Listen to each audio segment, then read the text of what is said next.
Tradepronamics using the purchases cash book. Now, one way to do a purchase is to go into purchase invoice, and you do a purchase from a supplier. Just like when you invoice a customer, a purchase is basically the opposite of an invoice. So what you do is you select your supplier, say Repco, you look at the products they sell, so we want these, and we want say 10 of these and 20 of these. Okay, so what we've had to do is put the supplier, there's the purchase date, there's the purchase number, you can put a supplier invoice number in there and allocate it to a job if you want. You just go save. Purchase invoice has been saved. Okay, the purchase appears here. Now you've got to do that for each supplier to create a purchase, just like you would when you invoice a customer. You would create an invoice for each customer.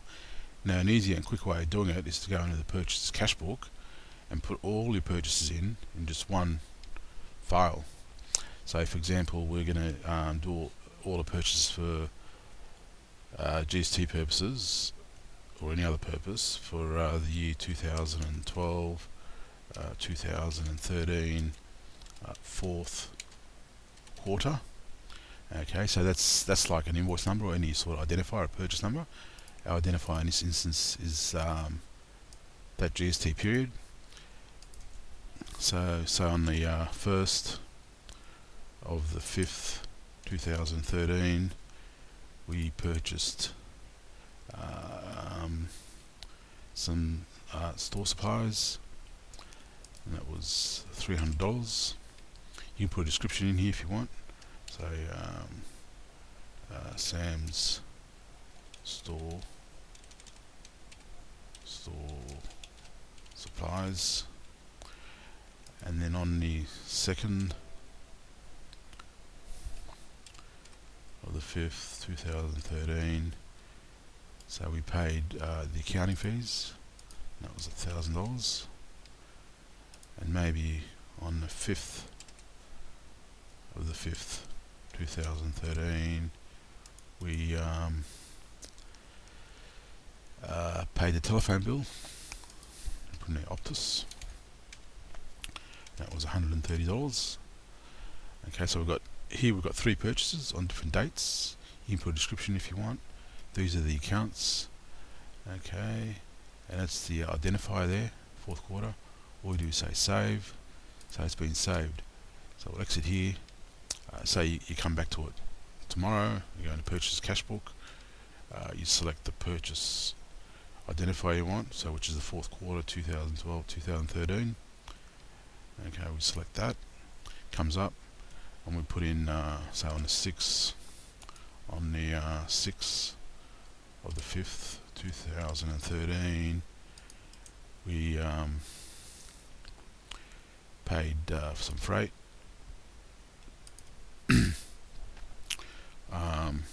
can put in a description if you want, or just leave it blank. So it was $60. We'll save it. So now we've got 1, 2, 3, 4 purchases on different dates, and when it comes to doing your GST or your taxes, and you're interested in this quarter here, all you do is you select it. Alright, it's up there now. You can print it off. There's all your purchases. This is some Optus, so a description there. There's the dates, the amounts, and there's the total purchases. So what you can do here is have, hundreds or whatever, as many as you need to do purchases,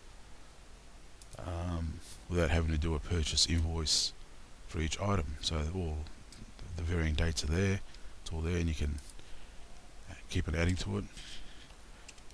6, 2013. So we're going to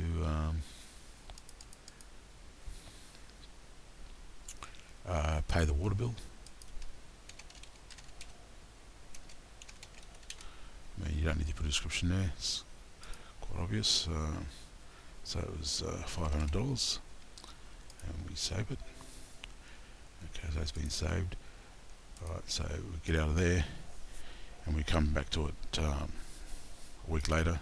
Say, okay, there's the quarter we're interested in, or that's the identifier we're interested in, the fourth quarter, 2012, 2013. Bring it up. You can just print it off.